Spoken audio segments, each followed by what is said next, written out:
Essa semana eu vi um clipe que foi lançado pela banda Oficina G3, e aquele clipe dizia: necessário é nascer de novo. E eu fiquei pensando já há algum tempo sobre um tema para pregar aqui nessa noite, nesse domingo. E aquela música me chamou mais atenção em algo que já estava no meu coração, e de falar dessa questão de ser salvo. Então o tema de hoje é: sou salvo? Você é salvo? Você tem certeza da sua salvação?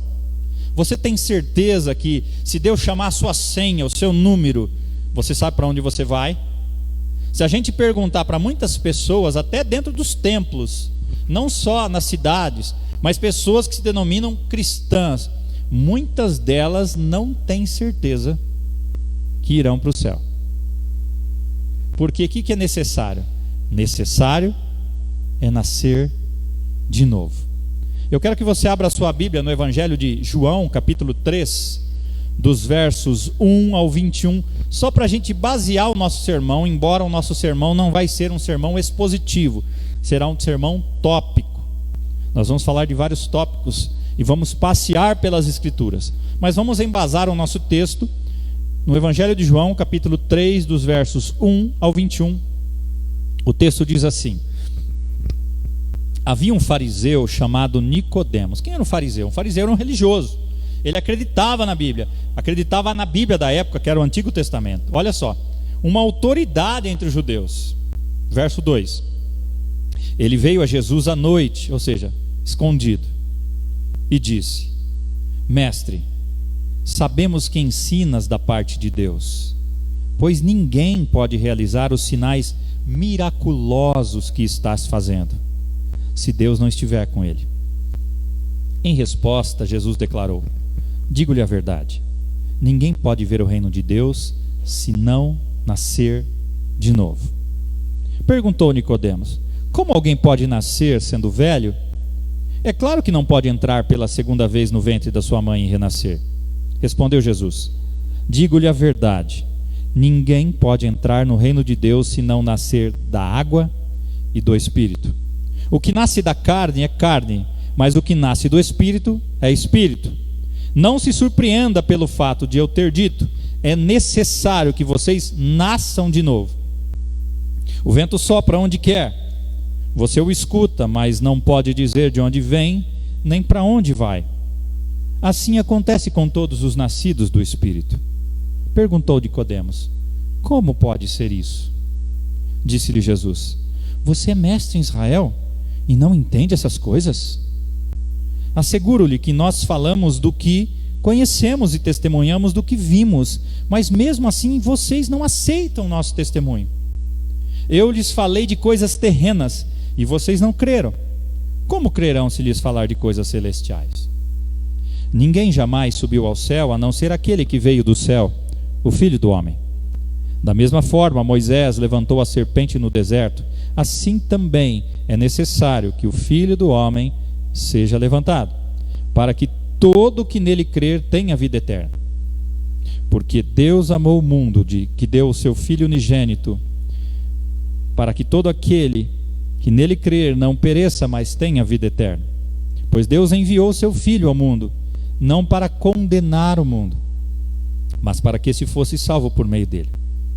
Quem nele crê não é condenado, mas quem não crê já está condenado, por não crer no nome do Filho unigênito de Deus. Este é o julgamento. A luz veio ao mundo, mas os homens amaram as trevas e não a luz, porque as suas obras eram más. Quem pratica o mal odeia a luz e não se aproxima da luz, temendo que as suas obras sejam manifestas. Mas quem pratica a verdade vem para a luz, para que se veja claramente que as suas obras são realizadas por intermédio de Deus.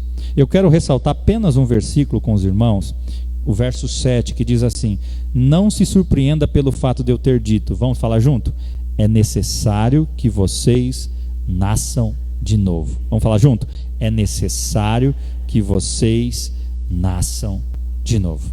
Como eu disse no início, agora há pouco, se eu perguntar para as pessoas, até dentro dos templos independente da denominação, batista, metodista, presbiteriano independente, assembleiano, se eles têm certeza da salvação, a grande maioria terá dúvidas. Eu já fiz essa pergunta para várias pessoas, até dentro dos nossos templos presbiterianos independentes, e as pessoas falam: não sei, pastor, será que Deus me aceita? Eu já fui um desses. Eu já fui um desses que também não tinha minha certeza da salvação. E eu posso falar, portanto, com propriedade sobre isso. Eu nasci num lar evangélico. Meu pai frequentava a igreja presbiteriana independente na minha infância. Minha mãe frequentava a igreja presbiteriana renovada. E eu me lembro que eu nasci e convivi nesse meio. Às vezes ia um domingo com meu pai, às vezes ia um domingo com a minha mãe. E assim a oração da minha mãe era que todos fossem numa mesma igreja. E eu ouvindo pregações de todos os tipos, aulas de escolas bíblicas dominical, minha mãe me ensinando em casa. E o tempo foi passando, nós mudamos para um outro bairro na cidade e nós começamos a frequentar uma outra denominação. Lá Deus falou também com a gente, toda a família. Deus atendeu a oração da minha mãe e todos nós estávamos nessa igreja. Passamos tempos especiais naquela igreja, mas ainda meu coração, mesmo frequentando desde a infância uma igreja, ouvindo pregações, sermões, aquela inquietação estava no meu coração. Eu sonhava que Deus voltava, Jesus voltava e eu ia para o inferno. Eu vivia com medo de ir para o inferno. E o tempo foi passando. Aquela igreja a qual nós frequentávamos num bairro, uma igreja bastante simples. Daí ela fechou. E minha mãe, então, nós começamos a procurar a igreja. Não esqueça, eu tinha mais ou menos a idade do Guto. E nós começamos a frequentar a igreja. Íamos para uma igreja numa cidade próxima, outras igrejas da cidade, nada, minha mãe orando para a gente voltar para uma igreja. Foi ali que um pastor da igreja presbiteriana nos visitou, e dali em diante começamos a frequentar a igreja presbiteriana. Já comecei a ficar adolescente, e na fase da adolescência eu comecei a ficar com mais temor, porque na fase da adolescência a gente começa a procurar outras coisas, começa a descobrir as coisas, amizades. Graças a Deus eu não me perdi nessa caminhada, se é que eu ainda não estava perdido mesmo dentro da igreja, porque eu estava inquieto. E chegou um momento na minha vida que eu precisei decidir se eu queria servir a Deus ou se eu queria seguir a minha vida conforme o meu coração fazia ou queria. E eu ouvia testemunhos na igreja de várias pessoas que Deus fez isso, Deus fez aquilo, que Jesus ia voltar, que Deus curou aquele outro. E eu falei: mas o que é isso? Eu li a Bíblia, não entendia nada. Era um religioso, estava dentro da igreja, lia a Bíblia, mas aquilo não falava comigo. Era difícil ler a Bíblia, porque eu preferia às vezes ler um outro livro do que a Bíblia, porque a Bíblia era difícil de ser compreendida. Era um desafio para mim. E eu ficava vendo: puxa, Deus faz isso com aquilo, com aquele outro, com aquela pessoa, e não faz comigo. Comecei a me envolver com uma atividade esportiva na cidade, e chegou um momento que eu precisei decidir se eu queria seguir aquele rumo, ou então, porque aquilo atrapalhava as minhas atividades na igreja. E eu me lembro até hoje, no dia que eu decidi, fui até aquele lugar onde eu treinava, cheguei para a pessoa e falei assim: a partir de hoje eu não volto mais. A partir dali a minha vida começou a mudar. E a minha oração também, eu vivia morrendo de medo, porque eu tinha medo, porque era muito tímido para falar de Deus para as pessoas, tinha vergonha de ser cristão, de levar a Bíblia por aí, por ali, andar com a Bíblia debaixo do braço. A gente sofria o que as pessoas falam hoje de bullying. A gente já sofria na escola isso aí por ser crente. O fulano é crente, então a gente tem que ser perfeitinho lá na igreja, lá na escola, onde a gente fosse. Então chegou na minha adolescência, eu tomei essa decisão de servir a Deus, de buscar a Deus, e a partir dali as coisas começaram a mudar. Eu comecei a ser mais sensível à palavra de Deus, e Deus começou a falar ao meu coração, e a partir daquele momento eu entreguei minha vida para Jesus de verdade. Eu entreguei. Foi a partir dali que de fato eu fui salvo. Foi a partir dali que de fato eu nasci de novo. Eu era um perdido dentro da igreja, porque eu era apenas um religioso. Eu não tinha entregado minha vida para Jesus. Eu não tinha. E eu vejo nesse texto de Nicodemos essa inquietação no coração, esse medo, esse temor assolava o coração de Nicodemos. Ele era um mestre da lei, era um religioso, Eram os caras que conheciam as escrituras da época, liam, sabiam a fundo. E com medo de ser visto com Jesus, ele vai à noite conversar com Jesus, porque ele estava incomodado com aquilo. O que está acontecendo? Tem alguma coisa diferente em Jesus? E ele foi até Jesus, Jesus dá a resposta para ele: você precisa nascer de novo. Era a mesma inquietação, Ana Paula, a mesma inquietação, Ricardo, que o moço rico tinha quando ele foi procurar Jesus. Ele cumpria a lei, era obediente aos pais, cumpria os mandamentos. Aí Jesus olha bem para ele e fala: o que está faltando para você? Vá, vende tudo que você tem e dê aos pobres. Porque o coração dele ainda não era de Jesus. O coração dele ainda não estava convertido. O coração dele estava nas suas riquezas. Jesus não condena as riquezas. Jesus condena quando o coração está nelas, ou quando o coração está em qualquer outra coisa que não seja o coração dele. A mesma inquietação que não teve o irmão do filho pródigo. Ele estava perdido dentro da casa do pai. Era essa mesma inquietação. Muitas pessoas hoje lutam contra a incerteza da sua salvação. Muitas pessoas, espero que não seja você, mas se for você hoje, Deus vai resolver essa situação na sua vida. Se for você hoje que tem essa incerteza que você não é salvo, que Deus mude isso em você hoje. Eu me lembro de uma frase de Charles Spurgeon, acho que tem essa na tela aí, que ele diz assim: eu não estou perguntando a você se você é wesleyano, batista ou presbiteriano. Eu só quero saber uma coisa: você nasceu de novo? Você nasceu de novo? Se você está enfrentando essa luta, aqui estão algumas perguntas que eu quero fazer para você, para te ajudar a ter certeza da sua salvação. A primeira que eu quero fazer, não tem na tela ainda, é uma só introdução. Depois a gente vai ver as lições. A pergunta que eu quero fazer a você é a seguinte: você crê em Jesus como remissor dos seus pecados e já recebeu Jesus como seu Senhor e Salvador pessoal? Você já fez isso? Você já um dia falou com Deus e se rendeu e reconheceu que Ele remiu seus pecados e o recebeu como Senhor e Salvador pessoal da sua vida? A Bíblia diz que esta é a única exigência para a sua salvação. Lá em João capítulo 1, verso 12 diz: contudo aos que o receberam, ou seja, aos que receberam Jesus, aos que creram em seu nome, deu-lhes o direito de se tornarem filhos de Deus. Segunda pergunta que eu tenho a você, que não é as lições, só a introdução: você confia mais nos seus sentimentos do que na palavra de Deus para assegurar a sua salvação? Você confia mais no que você sente do que na palavra de Deus para ter segurança na sua salvação? A Bíblia diz: quem crê no Filho tem a vida eterna. Já quem rejeita o Filho não verá a vida, mas a ira de Deus permanece sobre ele. João 5 diz: eu lhes asseguro, quem ouve a minha palavra e crê naquele que me enviou, tem a vida eterna e não será condenado, mas já passou da morte para a vida. Essa é a essência da palavra de Deus. Hoje eu estou dizendo o suprassumo de tudo que Deus quer para você: a sua salvação. Terceira pergunta: você baseia a sua salvação naquilo que você faz para Deus ou naquilo que Deus fez por você? O religioso normalmente ele acha que ele tem que fazer alguma coisa para ser salvo. Ele acha que tem que fazer boas obras, tem que ser caridoso. Ele acha que ele tem que se esforçar para ser salvo. A Bíblia diz que nós não podemos fazer nada para ganhar a nossa salvação. Por melhor que você seja, tem gente muito melhor que você que nem cristão é, que faz muito melhores boas obras que você, que não são cristãos. Não é o que eu faço que decide a minha salvação, mas é o que Deus fez. Deus, por causa da sua maravilhosa graça, cantamos aqui, fez tudo aquilo que precisa ser feito. Tito 3, verso 5 diz: não por causa de atos de justiça por nós praticados, mas devido à sua misericórdia, Ele nos salvou pelo lavar regenerador e renovador do Espírito Santo. Efésios 2, 8 e 9 diz: pois vocês são salvos pela, sabe do quê?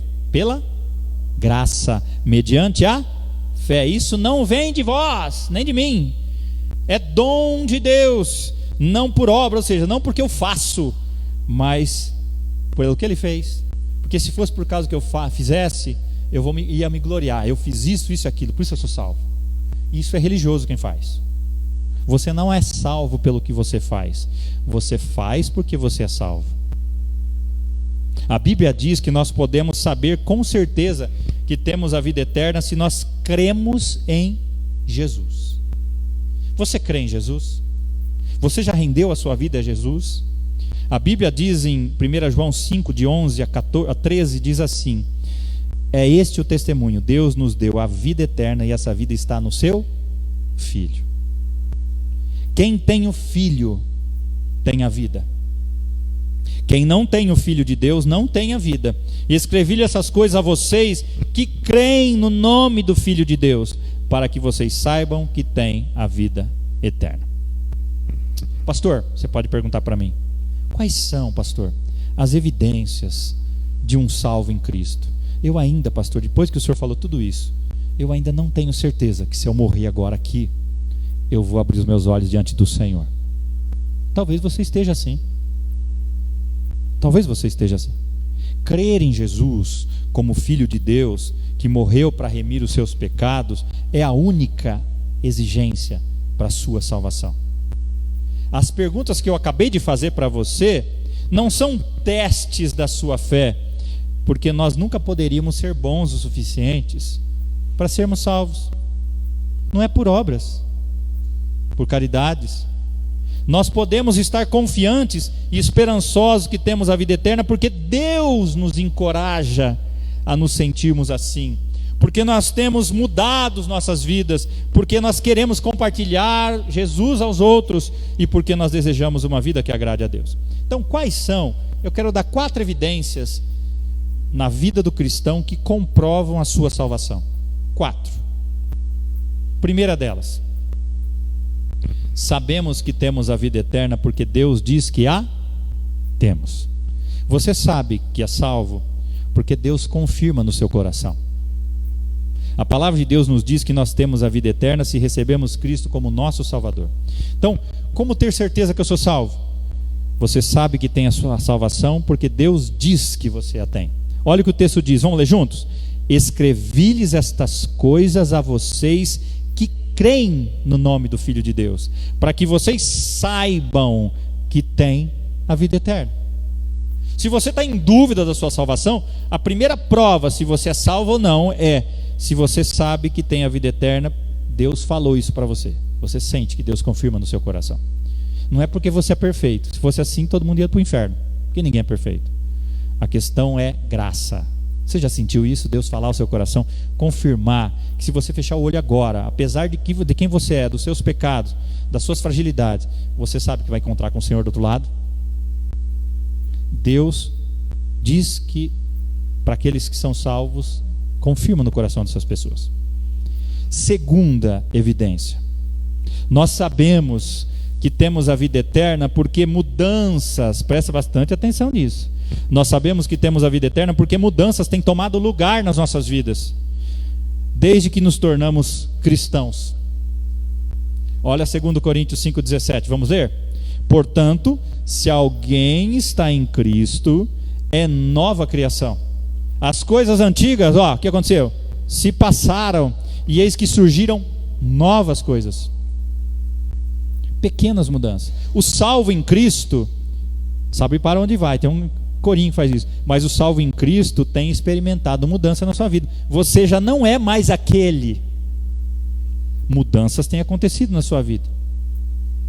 No princípio, essas mudanças podem nem ser notadas, porque são pequenas. Aquilo que você fazia ontem, hoje já não está fazendo mais. E a cada dia você tem deixado práticas que não agradam a Deus. Esse versículo nos diz que nos tornamos uma nova pessoa quando nós recebemos Jesus como Senhor da nossa vida. E mudanças são inevitáveis. Quando Deus entra na casa, na sua vida, dentro da sua vida, Ele começa a fazer uma faxina. Se você é salvo, o Espírito Santo começa a limpar você. E você começa a abandonar vícios, hábitos que não agradam a Deus. Pecados até de estimação, que você até gosta de fazer, e você começa a abandonar. A prova de alguém que é salvo é que a vida dele tem tomado, na vida dele, mudanças têm tomado lugar na vida dele. E ele tem se tornado cada dia melhor, mais santo, mais puro, mais semelhante a Jesus. Um pastor Reformado, ele diz assim, Paul Washer, eu acho que tem essa frase: qualquer um que diz que Deus o salvou e continua a viver como vivia antes, eu pergunto, Deus salvou do quê? Do que Deus salvou você, se você diz que Deus te salvou, mas você continua vivendo e fazendo as mesmas coisas que você fazia antes de entregar a vida para Jesus? Isso não é salvação. Você não mudou, seus valores não mudaram, você continua achando aquilo que você fazia que era errado, continua não achando que é errado, mas a Bíblia dizendo, então você continua teimando. Então que mudanças têm acontecido na sua vida que comprovam que você é salvo? Então o primeiro fato que eu já disse agora há pouco, você sabe que tem a vida eterna porque Deus disse isso para você. Segunda, você sabe que tem a vida eterna porque mudanças têm acontecido na sua vida. Você tem percebido, você olha para trás e vê, puxa, aquilo eu fazia, mas hoje nem sinto falta. Aquilo eu gostava, faz diferença nenhuma. Que bobeira, você olha para trás, que bobeira, quanta perda de tempo eu tinha com aquilo. Aquele vício que eu tinha, aqueles hábitos que eu tinha, aquelas amizades que eu tinha, aquele palavreado que eu tinha, não faz falta. Que bom. E as pessoas começam a notar isso em você, porque quem é salvo é notado, é luz, não é? É sal. Você é diferente, você faz diferença. Terceira prova ou marca de alguém que é salvo: você sabe que tem a vida eterna porque você quer compartilhar Jesus com os outros. Um cara que é salvo, uma pessoa que é salva, que entregou a vida para Jesus, ele não tem vergonha de Jesus. Ele não tem vergonha de dizer que vai para a igreja. Ele não tem vergonha de falar que serve a Jesus. Quando a conversa surge, mesmo gozando do evangelho, ele não tem vergonha de dizer que ele é cristão. Porque a Bíblia diz lá em Romanos 1,16: não me envergonhe do evangelho, porque é poder de Deus para a salvação de todo aquele que crê, primeiro do judeu, depois do grego. O cristão salvo não se envergonha da fé que ele tem. Mesmo que todos zombem, ele continua acreditando e ele tem vontade de falar desse Deus que salvou ele para os outros. O salvo tem a alegria de ter o privilégio de portar uma palavra que muda corações e famílias e muda histórias. Então, uma pessoa salva, ela não perde tempo, tem vontade de falar Jesus para as outras pessoas. Ele vive o evangelho e fala do evangelho, porque ele não se envergonha daquele que não teve vergonha dele na cruz. Ele não tem vergonha daquele que se fez maldição no lugar dele na cruz. E ele tem alegria. E a Bíblia diz: quão formosos são os pés daqueles que anunciam a palavra de Deus. Isso não é só obra de pastor, de presbítero, diácono que tem que fazer, não. Cada um de vocês, cada um de nós, devemos ser mensageiros de boas novas. O salvo em Cristo, ele não é egoísta e não pensa na salvação só para ele. O salvo em Cristo fala: eu sou salvo e os outros que se percam. Não. O salvo em Cristo, quando ele é salvo, ele não vê a hora de trazer outros amigos, colegas. Quantos amigos você tem que, se você sabe que se morrerem hoje, não estarão com o Senhor Jesus, e você gosta demais deles? Quantos familiares você tem? É hora de você falar e compartilhar essa fé que você tem em Jesus. Se você ainda não tem essa fé, hoje é o dia de você sair daqui, querido, e você que nos assiste também, sair dessa mensagem com a certeza que você está salvo, com a certeza que se você fechar os seus olhos agora, você vai abrir os olhos na presença do Senhor Jesus e nem vai se lembrar do sofrimento que você teve aqui. Primeiro milésimo de segundo lá, você vai esquecer de todo o sofrimento que você esteve aqui. Deus está querendo isso para você. Quarta evidência de uma pessoa que é salva: uma pessoa que é salva, ela sabe que ela tem a vida eterna porque ela quer viver uma vida piedosa que faz diferença. Ela quer viver uma vida que faça diferença. Ela quer fazer diferença onde ela estiver. Ela quer brilhar no sentido da luz de Jesus, não o brilho dela ser famosa. Olha o que a Bíblia diz em Tito 2, 11 e 12. Vamos ler juntos? Se você conseguir enxergar. Porque a graça de Deus se manifestou salvadora a todos os homens. Ela nos ensina, olha só, a renunciar à impiedade e às paixões mundanas e a viver de maneira sensata, justa e piedosa nesta era presente. O salvo em Cristo, querido, ele procura viver uma vida piedosa, de amor, de altruísmo, de cuidado, de serviço, de ajudar o outro, de amar o próximo, preocupado com a situação dos irmãos, da fé, daqueles que estão sofrendo. Ele não passa do lado de alguma pessoa passando por problemas sem se preocupar com ela e sem se oferecer para ajudar. Ele se envolve. Ele não é só um esquentador de bancos, mas ele exerce o que Deus o chamou para fazer no onde ele está. Porque você precisa servir a Deus lá fora, não é aqui. Lá no seu serviço, o que você faz? Você precisa brilhar a luz de Cristo lá. A pergunta, então, não é se você quer fazer uma oração pedindo para Jesus entrar no coração. Porque normalmente a gente acha que fez aquela oração, está salvo. A pergunta é, preste bastante atenção, isso não vai ser projetado. Preste bastante atenção nessa pergunta. Desde que eu tenho compartilhado o Evangelho com você, Deus tem feito uma obra no seu coração que o fez enxergar os seus pecados e desistir do seu esforço, desistir de toda a esperança de salvar a si mesmo, e você deseja se lançar a Jesus, a Cristo somente, na sua perfeita pessoa e na sua perfeita obra no seu favor. Desde que você tenha ouvido o Evangelho, você tem olhado para você e tem visto que você não consegue dar conta de si mesmo, você não consegue salvar-se a si mesmo, e você se rende, se lança a Cristo e se prostra diante da presença do Senhor, literalmente beija o chão, lambe o pó. Essa é a pergunta. Muitas vezes as igrejas omitem o que mais importa. Nós temos ouvido, eu estava conversando com alguém ontem, às vezes a igreja deixa de pregar o que é a essência. Prega-se de prosperidade, prega-se de bênçãos, Deus abençoa, mas esquece de falar do essencial para a salvação, querido. Essa que é a base da Bíblia, é a essência. Não adianta Deus te abençoar com tantas outras coisas se você não for salvo. Como aqueles 10 leprosos que apenas um voltou para agradecer, os outros 9 só queria a bênção. Aí você pode perguntar: pastor, mas como eu posso saber se eu sou salvo? Acabei de dar as evidências. Não é porque eu fiz uma oração, ou você fez essa oração de confissão e pediu para Jesus entrar no seu coração, que você é salvo. Não é por causa disso. Você sabe que é salvo porque o Espírito Santo testifica no seu coração. Você sente isso. Isso é pessoal. Eu não posso julgar ninguém. Você sabe. Se Deus está inquietando o seu coração, que você ainda não tem essa certeza, hoje é o dia, porque a sua vida mudou. Isso prova que você é salvo, e tem mudado, e continua mudando. A cada dia você percebe que você tem deixado coisas que você fazia antes, e quando você fica estagnado nesse processo de mudar, Deus é misericordioso e amoroso, e Ele vem e corrige você, disciplina você, porque Ele ama. A Bíblia diz: Deus disciplina aquele a quem ama. Se você não tem mudado e você é salvo em Cristo, Deus incomoda, toca e disciplina você para que você mude.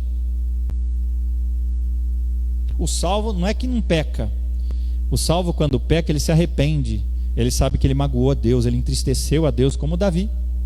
Davi era um homem segundo o coração de Deus, um homem que agradava a Deus, mas teve um deslize, ele pecou. Mas o que acontece? Quando ele cai em si, ele se veste de pano de saco, ele se humilha diante de Deus e ele pede perdão. O salvo, ele reconhece quando erra e clama arrependimento, porque ele magoou aquele a quem ama ele, aquele a quem ele serve. Essa é a diferença. Não é uma oração de confissão, é mudança de vida, é continuar mudando. E quando você para de mudar, Deus toca, convence, muda você e disciplina você. Como um pai, quando o filho faz, o pai ensina o filho certinho, né? Quem é filho sabe disso, você já foi filho, continua sendo filho. Se eu assim, dava uma deslizada, o pai, né? Por que o pai batia? Porque você deslizou e precisava aprender. Às vezes não aprendeu só falando, precisou de uma correção. A Bíblia diz que Deus corrige, disciplina quem Ele ama. Às vezes precisa de uma dorzinha, né? Às vezes precisa colocar você de cama para olhar para cima, porque você não olha para cima, só olha para frente, para as pessoas, não olha para Deus.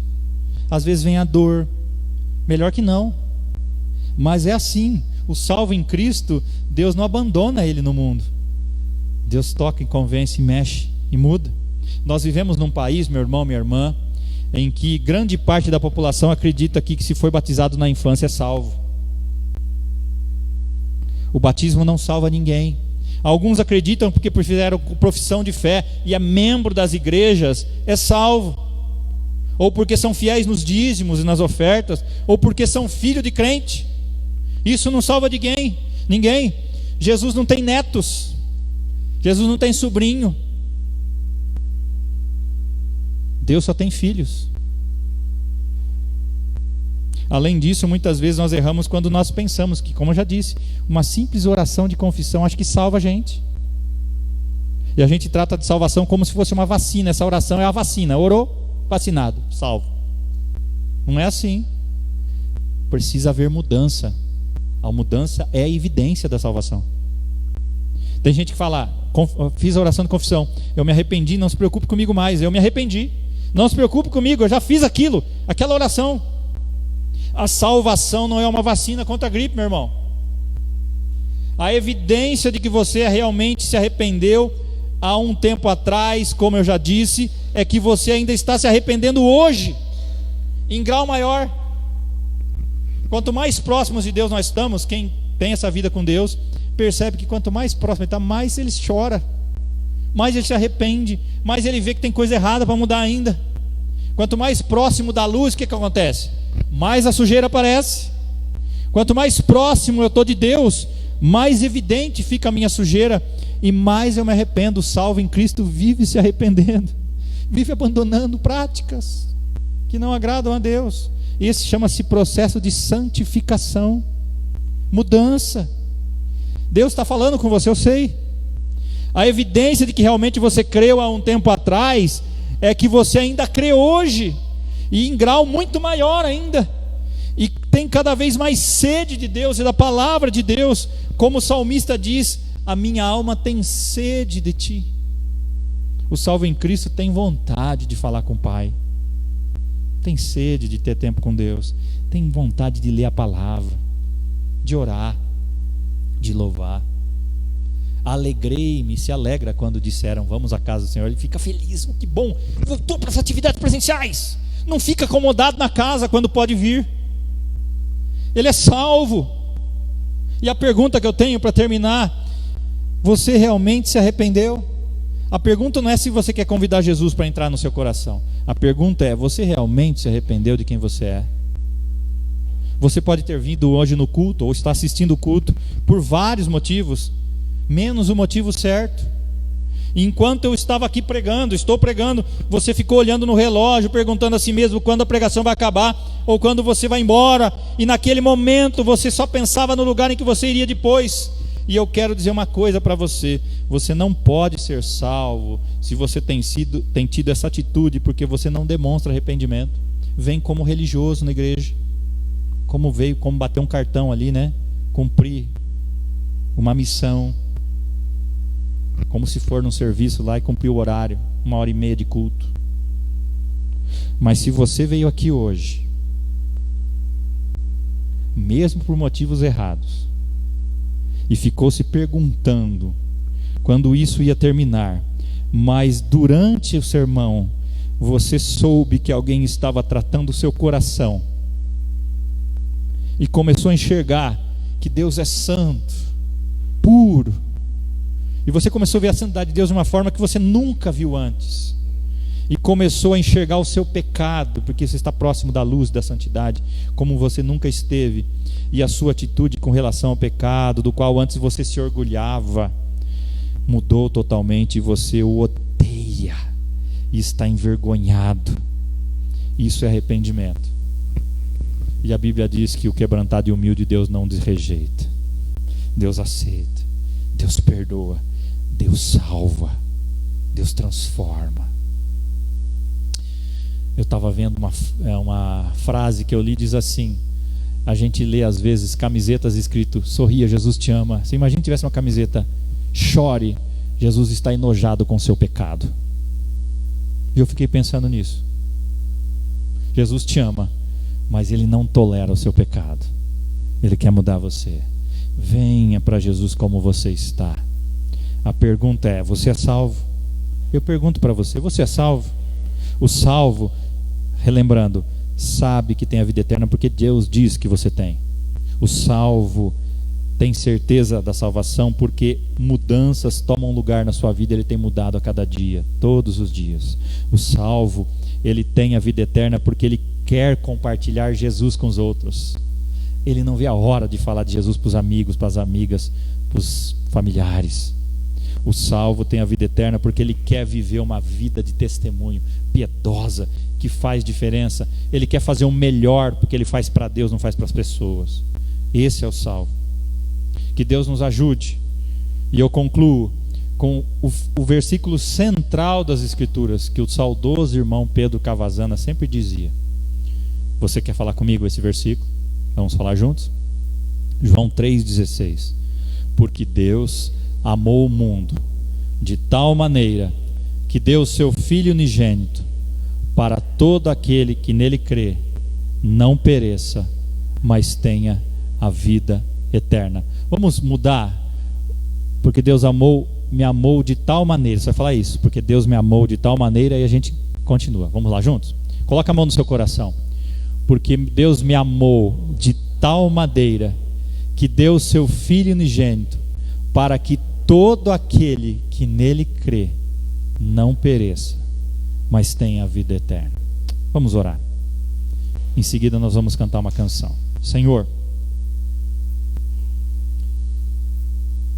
às vezes, como eu já passei por isso, às vezes podem existir ou haver pessoas aqui ou nos assistindo que ainda não têm certeza da salvação que há no nome de Jesus.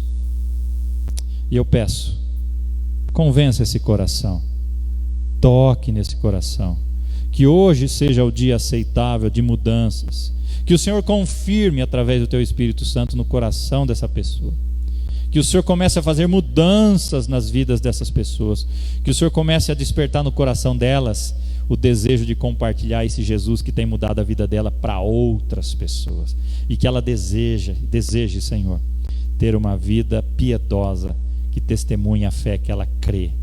E a fé não é só crer, mas é agir. É uma fé viva. Que o Senhor tenha misericórdia de nós, nos ajuda a cada dia sempre melhorar, sempre ter uma vida mudada, transformada, porque nós cremos num Deus todo-poderoso que muda corações e transforma as vidas, restaura casamentos, transforma situações.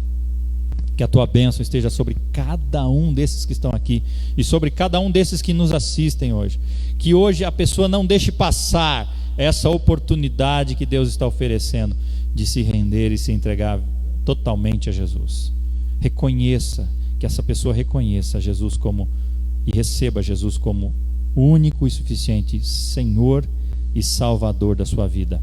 Em nome de Jesus. Confirma no coração das pessoas que estão em dúvida a certeza da salvação e faz a mudança que for necessário. Em nome de Jesus. Amém.